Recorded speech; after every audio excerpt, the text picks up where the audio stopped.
It's 2013 in Bellevue, Washington. 20-year-old Gabriel Navarro is roaming the Target store in the suburb of Factoria when he overhears his 20-year-old girlfriend, Allison Leedy, chatting with her coworker, Sabrina Creason. Gabriel, who had just finished his 4 a.m. to noon shift at the same store, had been waiting for Allison to finish her 2 p.m. to 8 p.m. shift when he decided to join the conversation. Gabriel tells Sabrina that he's been waiting for Allison because he's been concerned about her safety. He tells his coworker that his girlfriend had a stalker who on one night had come to the couple's shared apartment in Renton and fired a gun, which just missed him. He tells her he reported the incident to Renton PD. Allison didn't tell anyone about the stalker. Months later, on a chilly Friday evening in April 2014, Allison's grandmother, Janet Williams, takes her granddaughter out to dinner. Allison tells Janet that she wants to move out of her Renton apartment. The two agree that she would prepare her things and move into Janet's home in September. The pair finish dinner, and Janet drops Allison off at her apartment at 9:30 p.m. As soon as Allison walks into her apartment, however, everything they discussed over the preceding couple of hours would become irrelevant.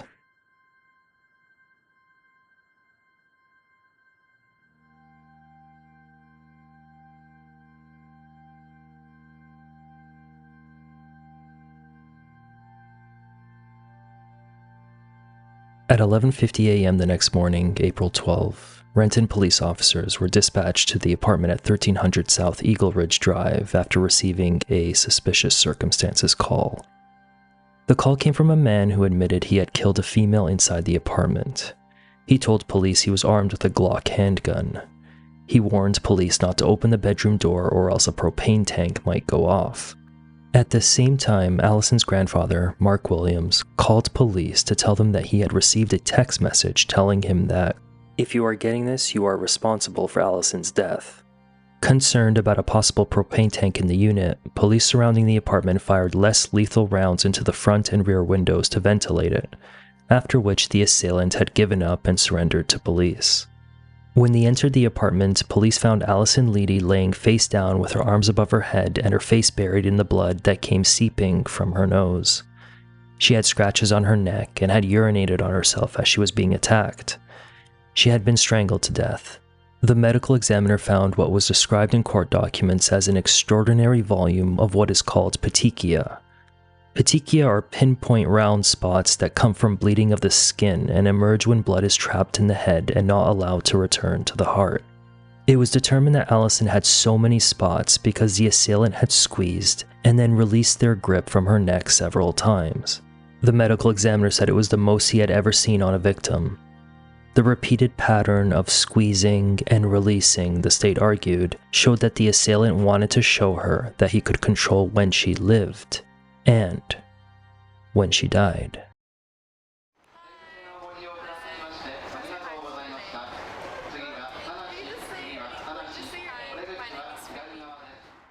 Born on March 27, 1994, and growing up in California, Allison was said, according to an obituary, to have touched the heart of every person who knew her.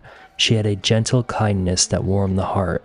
Her innocence and optimism toward the world were inspirational, as she always believed in the good. She was described as quiet and reserved, a kind friend to all, a delightful and committed employee, and a talented artist. She loved coffee, traveling, anime, and martial arts, among other things.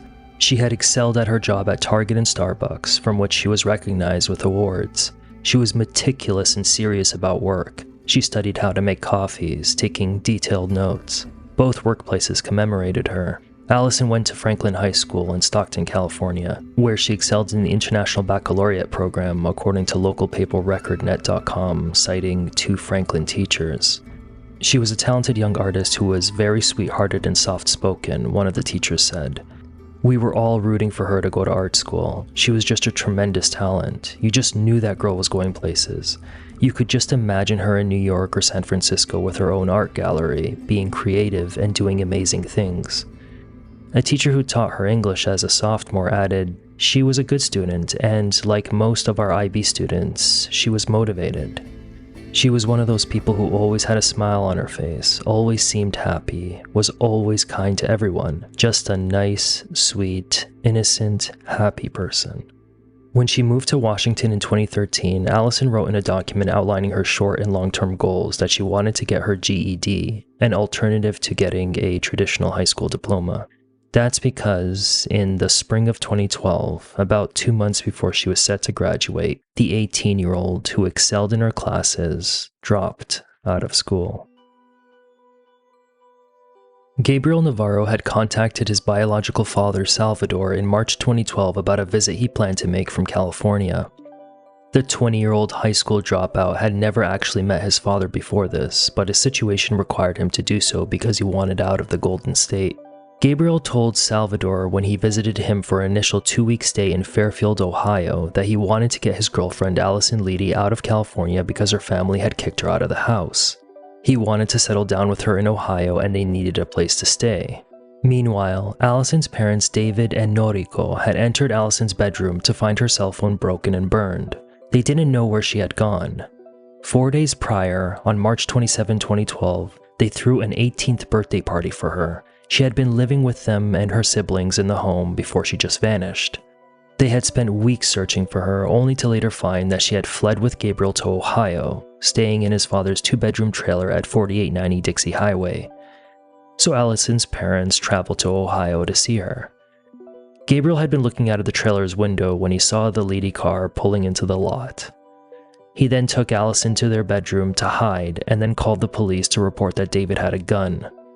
Gabriel and Allison then snuck out of the trailer and made a run for it. When police arrived, they searched the Leedys and their car and determined that they didn't have a gun.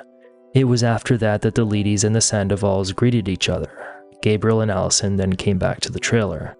That day, the Sandovals made food for their guests, but Allison did not come out of her bedroom. When Allison's mother invited her and the Sandoval daughters to go shopping, she didn't go. When her parents brought their daughter a new cell phone after finding her other one burned, the new phone ended up with the same fate. David and Noriko decided it was time to go and left Ohio without Allison. Life in the Sandoval trailer wasn't easy. Gabriel had gotten into some fights with at least one of his father's daughters, 14-year-old Margarita. On one occasion, they had an argument that escalated into Gabriel putting her in a chokehold, which prompted Margarita to elbow him in the stomach. Gabriel called the police on her. The fight forced Gabriel and Allison to leave the trailer and move into his aunt and uncle's place. Similar to their living arrangement in his father's trailer, Gabriel and Allison were together the vast majority of the time in their bedroom. Allison would only come out to eat with the family or to go to work and then immediately return to the bedroom. It wasn't long after that Allison had discovered in the spring of 2012 that she was pregnant. Gabriel's uncle told the couple after 2 months that they had to move out, so they moved into the trailer number 25 in the same lot where his father lived. The problem was that the trailer didn't have running water or a heat source, which concerned those around the couple, probably none more than Allison's parents, who returned to the trailer lot to visit their pregnant daughter.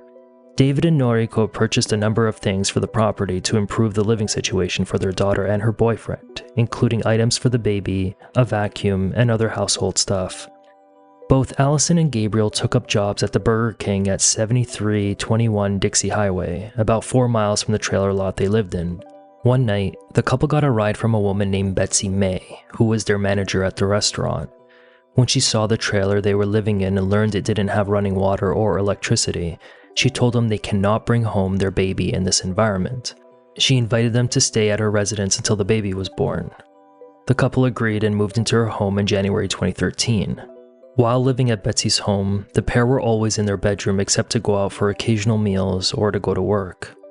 At the Burger King, Allison worked part-time while Gabriel worked full-time. The two were inseparable, down to the fact that Allison waited in the restaurant for Gabriel to finish his shift so they would leave together. Co-workers at the Burger King, however, noted that whenever they were on shift, they argued or just ignored each other. Gabriel's family noted that Allison wasn't receiving prenatal care while she was living with them, but it was when Allison moved in with Betsy that she began receiving proper prenatal care at Primary Health Solution in late January 2013, arranged by Allison's mother. But Allison had missed appointments, despite her mother sending taxis to transport her to and from prenatal care visits.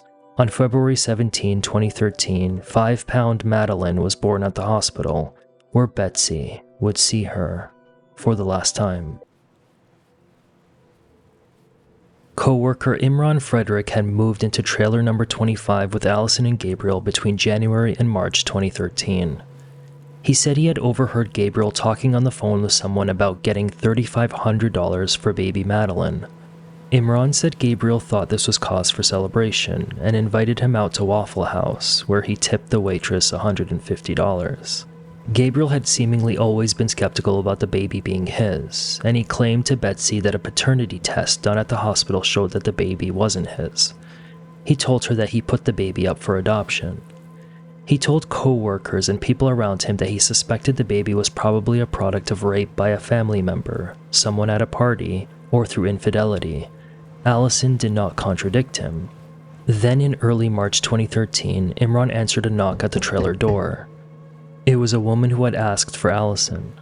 "We are taking you shopping," the woman told Allison, who grabbed her purse and left, not to return that night. When Gabriel got home, he panicked. It was rare that Allison was not within reach, so he called the police and searched online for her for days. 3 days later, while Gabriel was away, Allison and her family returned to retrieve her things from the trailer and then left for good. Allison had moved into her aunt and uncle's home in Bellevue, Washington. It appeared that she had broken it off with Gabriel. But not for long. One day, her Aunt Annette had come upon messages on Allison's laptop that suggested she was already making plans to move back to Ohio with Gabriel. Her aunt and uncle told her that if she planned on making the move, she needed to be open about it, perhaps to avoid the same heartache of her leaving without notice the first time. But she decided to stay in Bellevue.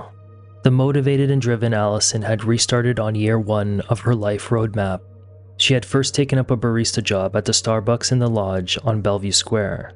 She got a bank account on the road to get a credit score of 680 or more, and she started talking about getting her GED and driver's license. And then Gabriel moved to Washington. Allison and Gabriel got an apartment together in Renton. Her aunt said Allison had told her she thought she was accessing her bank account, which Annette said wasn't true. Allison closed the account within a week of Gabriel arriving.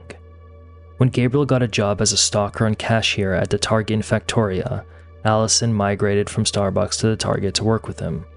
Gabriel ensured that he was at the Target during Allison's work hours, which again was between 2 p.m. and 8 p.m. It was at this time, after Gabriel completed his shift and was lingering around the Target waiting for Allison, when he caught her speaking with Sabrina. He barged in like he normally did in conversations involving Allison, and in this case, he felt compelled to explain why he was waiting for Allison to be done her shift. He told Sabrina about the alleged incident where he was fired at by Allison's stalker and explained that he needed to be with Allison all the time to protect her from said stalker. Allison never told anyone she had a stalker, but that wasn't because she preferred to keep matters private or because she was embarrassed by it. It was precisely because it wasn't true. On April 11, the day before Allison was killed, a friend and co-worker of the couple named Emily texted Gabriel to see if she could move in with them for a month after she got into an argument with her boyfriend. Gabriel initially confirmed that she could stay with them, but 10 minutes later texted her saying that he and Allison had just broken up. It was the same night Allison discussed moving in with her grandmother over dinner. During that dinner conversation, Allison had already planned to start to work toward her life goals again, which included getting her GED, driver's license, changing jobs, and her biggest sin, going to art school in California, and permanently moving away from Gabriel. She had told Gabriel about her plans. Big mistake. There were huge red flags all over their relationship from the beginning, but we didn't know what to do, Aunt Annette would later say. Much of Gabriel's profile comes from a self-assessment available in the court record, so take what is said with that understanding. Born in Stockton, California in May 1993, Gabriel said his parents had separated and his mother raised him on her own. His mother died when he was 17. He said he had been the subject of emotional and physical abuse, but preferred not to say whether any of it was sexual. He said he attempted suicide at 15 or 16 and was required to do counseling. He then moved to Sacramento, where he was in Job Corps and received mental health services at Safe House, where he was prescribed antidepressant medication Prozac. He then said he relocated at age 19 to Mason, Ohio, where he was enrolled in 4 therapy sessions at some public health center. He said he discontinued the Prozac because he wanted to get into the military. He said 3 to 4 months before Allison's death, he stopped taking his medication, which included Prozac, lorazepam, and Risperdal. He said these drugs weren't prescribed, but that he got them from someone else. He complained that the Prozac made him feel more irritable, compulsive, and easy to anger. He said the Risperdal made him less paranoid, which he described as him thinking unrealistic things that he attributed to post-traumatic stress disorder. Those things included feeling scared if someone wanted to talk to him, a fear of homelessness, and the feeling that someone would be angry with him if he didn't get a text back. He said he had made multiple suicide attempts, including by overdose and hanging. Despite his issues, he said he held jobs at restaurants Burger King and Jack in the Box, and at an Amazon warehouse and a Toyota manufacturer. Described as outgoing and funny, Gabriel met Allison in high school, and the two started a relationship in or around 2010, but it got off on a weird footing. According to her mother Noriko, Gabriel for some reason lied to Allison about having lung cancer when they first met. He also told her that he had passed 3 of 4 tests needed to become a CIA agent, despite still being a teen. Noriko said Allison was naive and believed everything he told her. From the limited number of Facebook posts with interaction between the two, one can describe some level of love bombing by Gabriel, who apparently bought her gifts and complimented her a lot. He would build her up, telling her she was so beautiful and smart, and then he would just as quickly tear her down and tell her she couldn't manage things on her own, Aunt Annette recalled, according to the King County Prosecuting Attorney's Office. The latches of control on the quiet and reserved Allison were quickly closing on her. He was the one who convinced her to drop out of high school to move in with him. He had burned the phone her parents found in her room in California. He didn't allow her to have a phone or have access to the internet. When she did have a phone, Noriko said she suspected Gabriel was sending hurtful text messages using her phone, perhaps to isolate her from the family. Noriko also told detectives that she believed Gabriel was controlling what Allison saw when the family texted or emailed her because she would not get certain messages the family sent her. He made up all kinds of lies about her family to turn her against us, Annette recalled. In his father's trailer, Allison didn't leave the bedroom not because she didn't want to, but because Gabriel forced her to. Often on commands like, "Allison, to the bedroom," she obeyed. She had only been allowed out of the room to work and eat. When she was outside of the trailer, no one saw her without Gabriel. He would tell her where to work, or he would get employment wherever Allison did to keep an eye on her. When the Sandovals went to watch Salvador play soccer, Gabriel forced Allison to wait in the car. When Salvador's daughter tried letting her out, he forcefully pulled her away from the door. Salvador tried to get him to stop shouting at her. His daughter said she overheard Gabriel threaten to kill Allison. On the night Allison's parents came to the trailer, he didn't allow her out to eat with the family or to go shopping with her own mother. He burned the phone her parents got her, and threw out the baby items and home goods her parents got them when they moved into the trailer without running water or electricity. Her food intake was limited to once per day, and even that was often limited to his leftovers because he said that saved them money. Her paychecks went straight to Gabriel. When she wanted to eat, she asked him for money. Betsy, their manager at Burger King, would say that she was always hungry. When she was pregnant, witnesses said she did not gain very much weight. Gabriel made her wear big clothes to conceal the baby, but continued the lie that Madeline wasn't his. He called her a whore, talked often about her cheating on him, insulted and demeaned her. He refused to allow her to go to the doctor when she was pregnant. Whenever Allison's mother wanted to talk to her, she would call Betsy's phone. Allison did tell Betsy that she wanted to get away from Gabriel, but otherwise did not speak out or cross him. Gabriel was omnipresent and omnipotent in her life, the state's lawyers argued in the case. He exercised a stunning and persistent control over every part of that life. He directed what and when she ate, to whom she talked, where she went, her living conditions, and where she worked. He had threatened suicide many times whenever Allison was away from him. He told her stories about being injured or suicidal to get Allison to come back or check on him, according to a detective's report. It therefore should go without saying that the stalker's story was made up to explain his behavior. She never spoke up or contradicted Gabriel because she feared the consequences of doing so. Her fear was justified because the abuse played itself out to its ultimate conclusion.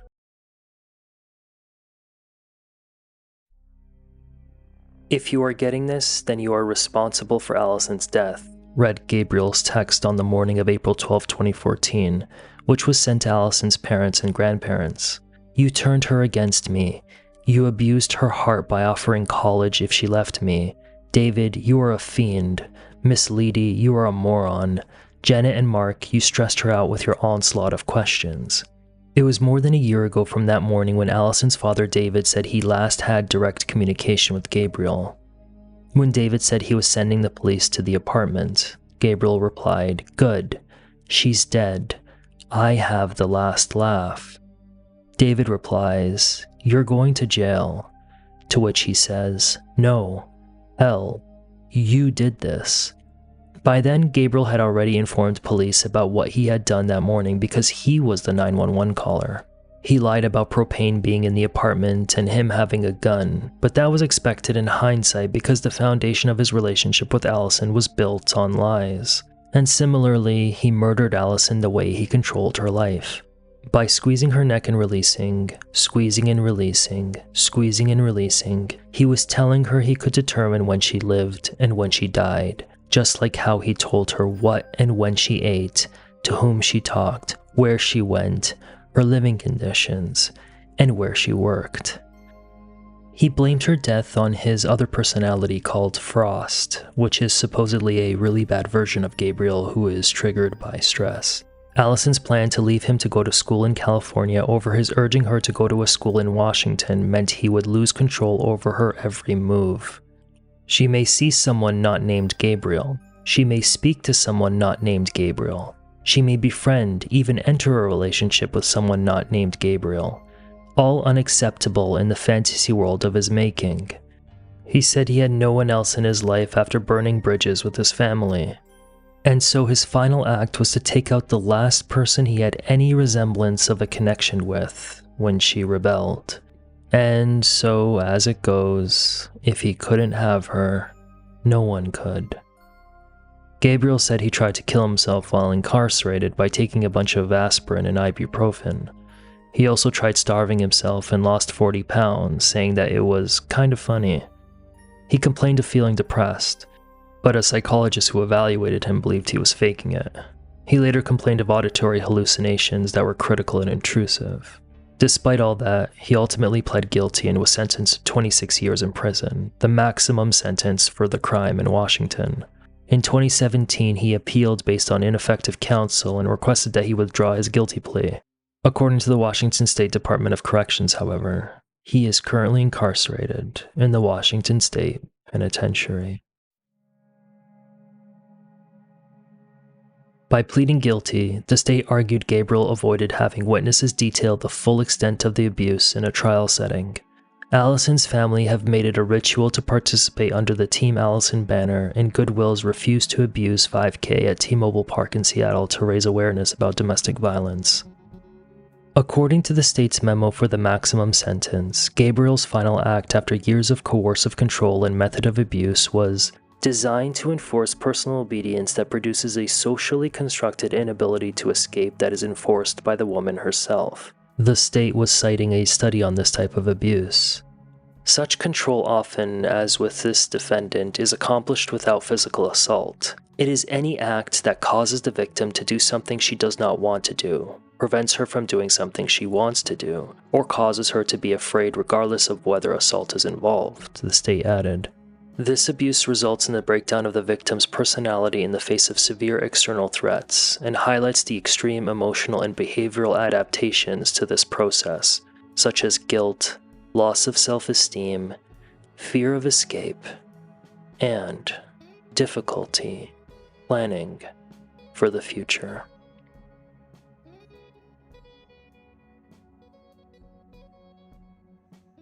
Thank you so much for taking the time out of your day to listen to me narrate this story, which is based on the primary sources. Special nod must go to the reporters who bring these stories to our attention, and to you guys for engaging in the subject matter. Be well, engage in acts of charity, and don't be Gabriel Navarro. Goodbye.